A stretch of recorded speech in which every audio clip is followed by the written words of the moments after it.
thrilled with the way they responded this week after Wake Forest. That's got to say a lot of good things about what the level you can get to later on this season. No doubt, just you saw the heart and soul of our team, just the grit, the leadership, perseverance, just battling, going back to work, next play mentality. It was really cool to see. Can you walk us through that Barrett Carter sack and how that helped set the tone for the start of the second half?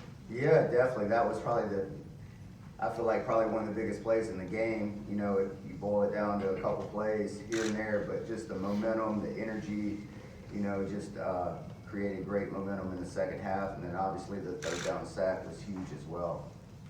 Wes, from a recruiting standpoint, just with all the prospects you had in attendance, how big is it for you guys to have, maybe your best defensive performance of the season like that in a top 10 matchup? Yeah, no question, and just the atmosphere, it was electric in there. Credit goes to our fans, and they showed up and showed out. Just the atmosphere with all the lights going. I mean, there's not a better game day environment than that. Coming off of Wake Forest, what did you say to the guys last week to get them prepared for this game and have that kind of level of excitement? Yeah, just we went back to work. Everybody knew that it was going to be a great atmosphere, game day. You don't really have to motivate the guys for that night game in the Valley and all that. But we just went back to work. Just master the basics.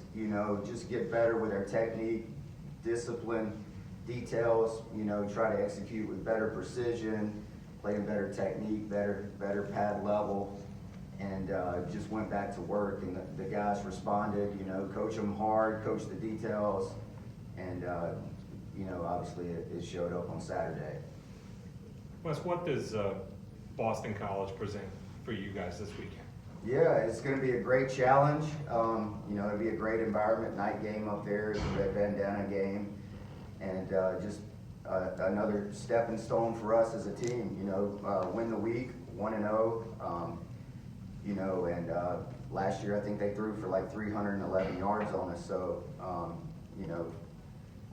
veteran quarterback, played really well last week, so that'll be a huge challenge. Zay Flowers is as good a receiver in this conference. It'll be a huge challenge for our back seven and a couple other guys that are really good players, and we got to do a great job. It all starts up front, winning the line of scrimmage, dominating up front. And then obviously, controlling explosive plays in the back end. It always seems like Boston College has like one of the largest offensive lines in the ACC and college football. Is that the case again this year? Yeah, most definitely. They're a little banged up and have had to move some guys around from the defensive line, moved over there and stuff. But it'll be a great challenge for our front. Everything starts with them. We got to control the line of scrimmage, create great, not bad, win our one-on-one matchups in our pass rush games, and set the tone with the big guys up front. I guess from Zay Flowers, what is it just from seeing him, what makes him so special, what makes him such a challenge? Yeah, just a really savvy route runner, has great short area quickness, great long speed, elite ball skills, tremendous play on that deep ball against Louisville this past game. So, just a really veteran guy, really solid, does a lot of things really well. I guess Coach Winnie was talking about Nate Wiggins just having some moments of immaturity against that Wake Forest game, having to sit him down, tell him to channel that energy in the right way. Did you see more poise, out there against NC State the way he channeled? Yeah, no question about it. I think he rose to the challenge that we presented him last week, and he played really solid for us. Do you think you saw that in general in the secondary? Toriano, obviously, Nate. Yeah, definitely. Those guys are growing up. Hopefully we take the next step this week with those guys as well. But it was a huge challenge. Feel like guys are in and out. Obviously, at the end of the game, we had Nate, we had Sherrod back there, and along with Toriano, and those guys rose to the occasion. Tyler Davis, it seems, whenever NC State was trying to run screens underneath, he was there to blow up almost every one. Can you talk about what his intelligence means for this team, not just his ability as a player, but just how it encompasses him as a whole? Yeah, more knowledge you have, the faster you play, the more violent you play, and it definitely shows up. Just his block recognition and just filling the screen, you know, that comes from levels and years of experience, and it just translates on Saturdays. So we're talking to Miles about pass rush, and you were saying obviously that sometimes they're getting the ball in 2 seconds, it's hard to get there, but Miles was saying even, you know, if they are doing that, you still pass rush as hard as you can in case there's 3-4 seconds.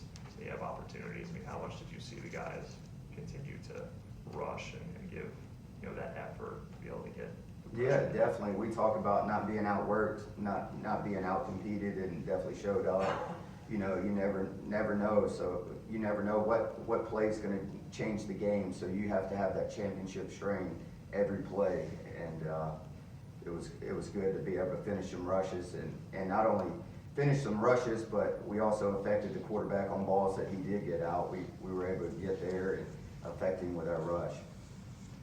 Do you think this is closer to what you want to see pass rush wise compared to the first 4 weeks? Do you feel like this game is closer to what this front four can bring on a consistent basis? Most definitely. You're number 2 in the nation now in run defense. Yeah. Is that where you expected this group to be? Yeah, no doubt. You know, I think with the talent that we have up front, the mindset that we have, you know, I expect us to be up there. That just, you know, that says a lot about your defense. You know, we talk about physicality, and there's no better stat that measures that than rushing defense that I feel like. And just being able to be up there, you know, hopefully we continue that trend throughout the second half of the season, but just controlling the line of scrimmage, making teams one-dimensional.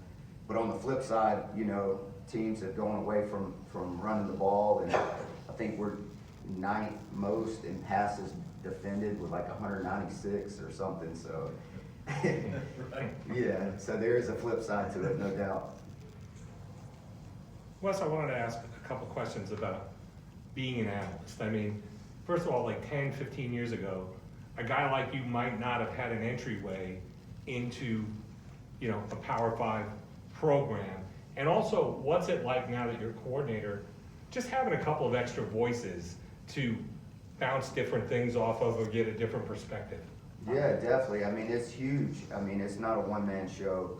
You know, there's a reason we have a whole staff devoted to that type of stuff. Just great resources throughout our building, whether it's bouncing stuff off our offensive guys or the guys in our room, and just being able to get a second viewpoint, you know, from guys that you trust and know that they put in the time, put in the work, they study the game and know what's going on. So, I mean, it's a huge resource, no doubt. Did you know where you'd end up when you joined this program as an analyst, or was it just kind of, here's an entryway into this sport? Yeah, I mean, just kind of the entryway. I mean, I came here as a graduate assistant, you know, coaching on the field, running the scout teams, and, you know, like any young coach, just have those goals and aspirations, just continue to move up any way possible. And, you know, some guys go FCS and coach positions. You know, my opportunity was within this program, and then getting a shot to go to the NFL. So, you know, you talk to a million guys in this profession, each one has a different story and how it works out for them. So I've just tried to make the most of my opportunity, bloom where I'm planted, and just grind it out and you know, see what happens. Any questions for Wes from Zoom? Hey, Coach, it's Trevor from CUTigers.com. Did Andrew practice at corner much in August or in the first 2 weeks of this season, or were most of his reps last week after the Wake game? And how do you assess his technique Saturday night? Yeah, definitely. This is something, I mean, that's not something that we just threw him into the fire, you know. He did it in training camp, obviously in the spring as well. He played corner in the spring game.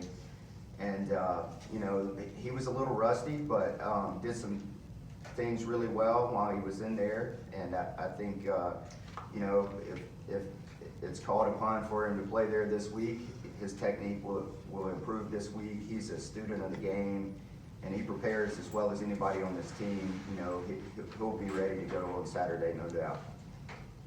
Thanks, Coach. Anybody else for Coach Goodwin? All right, thanks, Coach. Cool. Thanks, Wes. Yeah, y'all have a good day.